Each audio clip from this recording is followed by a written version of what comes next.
조선 왕조실록은 그 시대 조선의 모든 것을 담아놓은 기록이라고 봐도 무방할 정도로 방대한 역사서입니다. 비슷한 성격의 다른 기록들 사이에서도 유독 있는 그대로를 서술해 남겨놓은 것으로 유명한데요.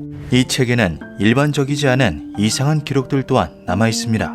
아직까지도 정체가 밝혀지지 않은 기이한 괴물들의 이야기가 말이죠. 고수 여칠. 승정원에 호조 좌랑 이두의 집에 요기가 있는지 아뢰도록 하다. 1486년 성종은 승정원 호조 좌랑 이두를 불러 집에 요기가 있다는 이야기를 들었는데 그것이 사실인지 지금도 요기가 집에 돌아다니는지를 묻게 됩니다. 이두는 이것이 삿된 소문이 아니며 자신의 집에 정말로 무언가 살고 있다 이야기하죠. 신의 집에 9월부터 요기가 있어 나타났다가 자취를 감추기도 하며 창호를 찢기도 하고 불빛을 내기도 합니다. 이곳에 사람이 부딪혀도 다치는 일은 없으나 종들이 말하기를 귀신이 사람과 말을 하기를 다름이 없고 비록 전신은 보이지 아니하나 허리 밑은 여자의 복장인데 흰 치마가 남루하다고 합니다. 그러나 신은 일찍이 보지 못하고 단지 밤에 2번 사람을 부르는 소리를 들었을 뿐입니다. 이두의 기이한 경험담은 조선의 문신이었던 성현이 간행한 잡록집 용제총어에 조금 더 자세하게 묘사되어 있는데요. 이두는 이 요기가 그의 가족 목소리를 흉내냈다고 하였죠. 그 말소리를 들으니 죽은 지 이미 10년이나 된 고모의 소리였다. 일일이 아침 저녁으로 밥을 바칠 뿐 아니라 물은 먹고 싶은 것이 있다 하면 찾아 바쳐야 했다. 수저를 들고 먹는 모습을 직접 보지는 못했으나 차린 것은 금세 사라졌다. 용제 총아에는 이 요기의 허리 위가 보이지 않았으나 아래로는 종이 치마를 입고 있었고 두 다리는 여일대로 여이어 뼈뿐인데다가 오칠한 듯 검었다고 묘사되어 있습니다. 이두를 찾아온 목적이 무엇인지 알 수는 없었으나 크게 가신들을 괴롭게 하거나 방해하는 일이 없어 요구하는 대로 반찬을 차려주었다고 하는데요. 여인 다리뼈가 종이장 같은 치마 아래로 펄럭였고 그것을 보아 이름을 고수여칠이라 불렀죠. 이두는 이것이 어느 순간 나타나 오랫동안 머물다가 갑작스럽게 사라졌다고 이야기합니다. 왜 등장했고 어떤 이유로 사라지게 된 것인지는 알 수 없었죠. 이후 고수여칠은 어떠한 사서에도 등장하지 않는데요. 검은 다리에 하반신만 존재하고 사람 목소리를 흉내냈다는 요기 고수여칠, 그 정체는 무엇이었을까요? 인면박.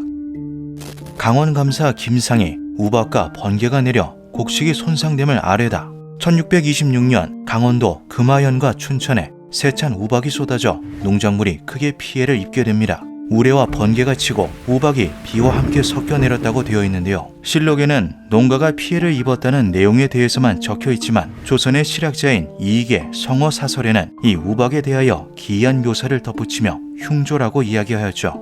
인조 병인년에 창성에 우박이 떨어졌다. 자세히 보니 우박에 사람 얼굴 같은 것이 있었는데 코와 눈이 모두 있었다. 하늘에서 사람의 머리 모양을 한 우박이 떨어졌다는 내용인데요. 우박들은 서로 다른 얼굴을 하고 있었으며 이목구비를 또렷이 확인할 수 있었다고 하죠. 그리고 인면박이 떨어진 다음 해인 1627년 후금의 군대가 조선을 침략하며 벌어진 전쟁 정묘호란이 일어납니다. 불길한 징조는 이 한 번으로 끝나지 않았는데요. 우박이 떨어지고 나서 정묘년에 난리가 있었고 을해년에 또 하늘에서 인면박이 내렸는데 다음 해인 병자년에 난리가 일어났다. 우박은 모양뿐 아니라 마치 절규하듯 보이는 표정 때문에 많은 이들이 이것을 하늘의 경고, 재앙의 징조라며 두려워했다고 합니다. 과연 2번에 걸쳐 조선의 하늘에서 쏟아져 내렸다는 사람 얼굴 모습의 우박, 인면박의 정체는 무엇이었을까요? 단피몽두. 1470년 8월 3일 요사스러운 말로 사람들을 현혹시킨 죄라는 명목으로 박성로라는 인물이 의금부에 압송됩니다.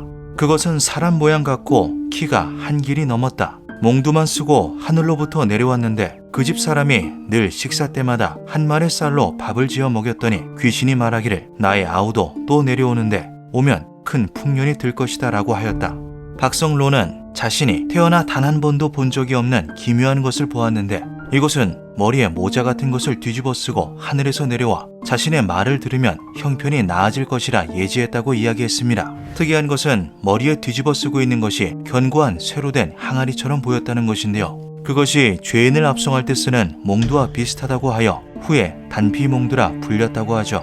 이와 비슷한 기록은 용제총화에도 존재했습니다. 키가 수십 척에 눈에서는 불빛이 번쩍인다는 하늘에서 내려온 요기, 목요고에 대한 구절이죠. 남강에서 손님을 전송하고 돌아오는 길에 부슬비가 내리자 말이 거품만 뿜고 앞으로 나아가질 못하였다.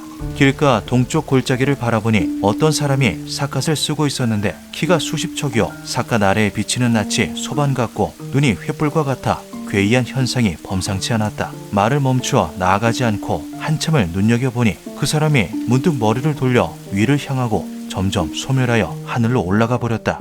거대한 키에 이상한 모자를 쓰고 나타날 때와 사라질 때 모두 하늘로 향했다는 단피몽두와 목녀거. 이들은 어쩌면 같은 기원을 가지고 있는 존재는 아니었을까요? 조선시대의 역사서에 기록된 기이한 괴물들, 그것은 선조들이 글로써 표현하고자 했던 시대상의 일부일 뿐일까요? 아니면 아직 정체가 밝혀지지 않은 기이한 존재에 대한 언급이었던 걸까요? 기묘한 밤이었습니다.